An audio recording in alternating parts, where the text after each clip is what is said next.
Hey guys, it's Rachel here, and today is going to be part 4 of my underrated book series. And if you guys haven't been keeping up with the underrated book series, it's pretty much a series that I started a little while ago where I wanted to showcase a book that I felt was underrated and that I have read and loved and that I feel that you guys should pick up.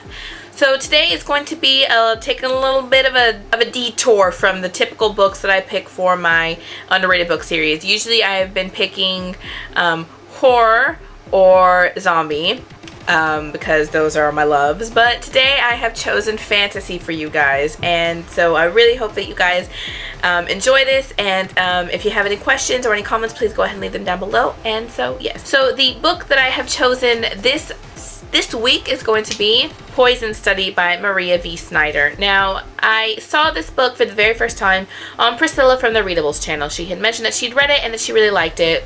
I don't know that I thought immediately right then that I wanted to read the book. However, I saw this book not too long, well, I read this last year, but I saw the book and I thought to myself, well, why the hell not? So I went ahead and picked it up. I don't necessarily like the covers for these books, but that's okay. Yes, so I went ahead and picked it up then. It took me quite some time before I finally read it, but when I did, I was mad at myself that I didn't read it sooner because it is very, very good. So pretty much this book is about a girl named Yelena, and Yelena is pretty much serving out a sentence for murdering somebody, and she is in a prison cell. And one day someone comes to her, a guy named Valak comes to her and tells her that the commander would like to see her. Pretty much he takes her to see someone where they pretty much tell her, you can either, I'm gonna give you a choice, you can go ahead, we can go ahead with your execution, or if you choose not to be executed, you have to be the new taste tester for the commander. So basically, a taste tester for the commander means that she's got to taste every bit of food that the commander has before he eats it. And the book kind of takes off from there. This book is very, very good. One of my favorite aspects about this book is that it is not solely romantic. It is not, there is love. However, it is a slow love. It is a progressing love. This also has one of my favorite OTPs of all OTPs that I have, and it's going to be Valak and Yelena. It is very, very, very good. There are magical elements in this book. There are fantastical elements in this book. There is a lot of stuff going on in this book. There's so much about this book that I really, really loved. Like I said, the plot is slow in progression, but it's one of those plots that hooks you and you want to continue to read it. It is very good.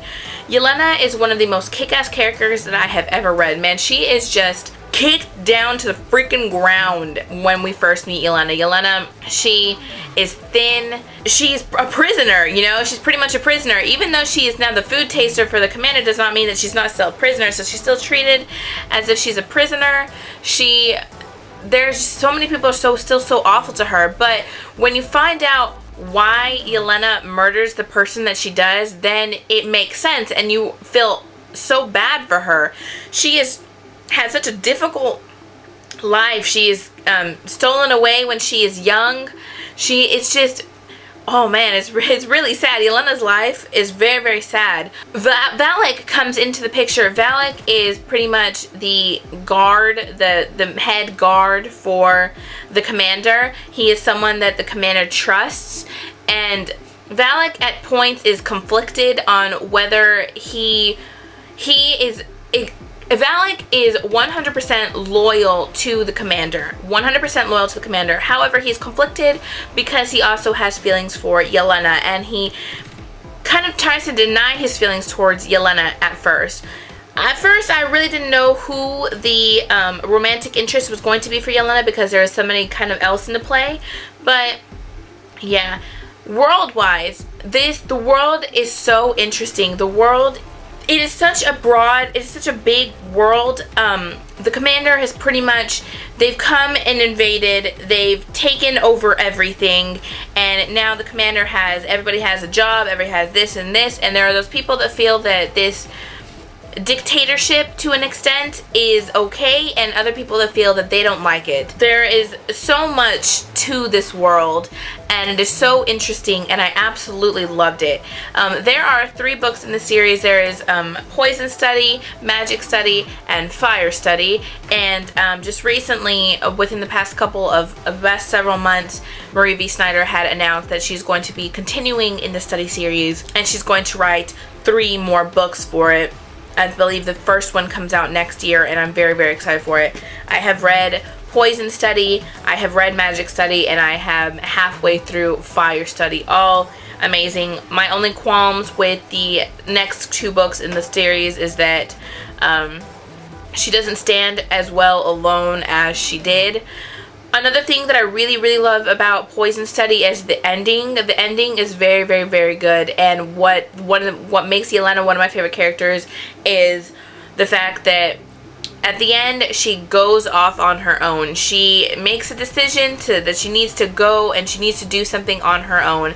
And I'm not going to tell you what that is, but I love how she has the mentality where I love him, but I need to do me. So I love that about the story. It is fantastic. I loved every single bit of it. I gave it a 5 out of 5 stars. The next book I gave it 4 out of 5 stars, and probably Fire Study I will give 4 out of 5 stars.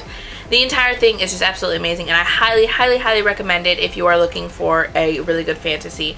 I will say that when I read Poison Study and then I read Throne of Glass, that there are some similarities in it. They're both, Selena and Yelena are both kind of imprisoned, and they are both given an ultimatum, and that is about where the similarities end, other than the fact that their names are so close. I would just like to mention that if you're going to read a Poison Study and then you're going to say that, oh my god, these are the same thing, or oh my god, somebody copied off, I just want to make it clear that Poison Study was published quite a bit of time before Throne of Glass. Both excellent books. Both books I love absolutely 100%. But I feel that if you liked Throne of Glass, that you will love Poison Study, I guess is where I'm trying to get with that. If you like that type of fantasy element, then you will love Poison Study. You learn so much about, in Poison Study, you learn so much about different poisons. Poison Study, you learn about poisons, you learn about so many different things, and it's so fascinating. So yeah, like I said, I gave it a 5 out of 5 stars. The world is amazing, the characters are amazing, the romance is amazing, everything is amazing about this book, and I highly, highly recommend it. If you guys have read this book, please let me know. Please talk to me about it down below, because I would love to discuss it with you. Also, if you have any recommendations for books that are similar like this, please recommend them to me, because I absolutely love fantasy. This type of fantasy is probably my favorite type of fantasy, so please leave it down below if you have any recommendations. If you're going to read this book, please let me know down below. Other than that, though, thank you guys so much for commenting, liking, subscribing, and I will see you guys in my next underrated series video. Bye!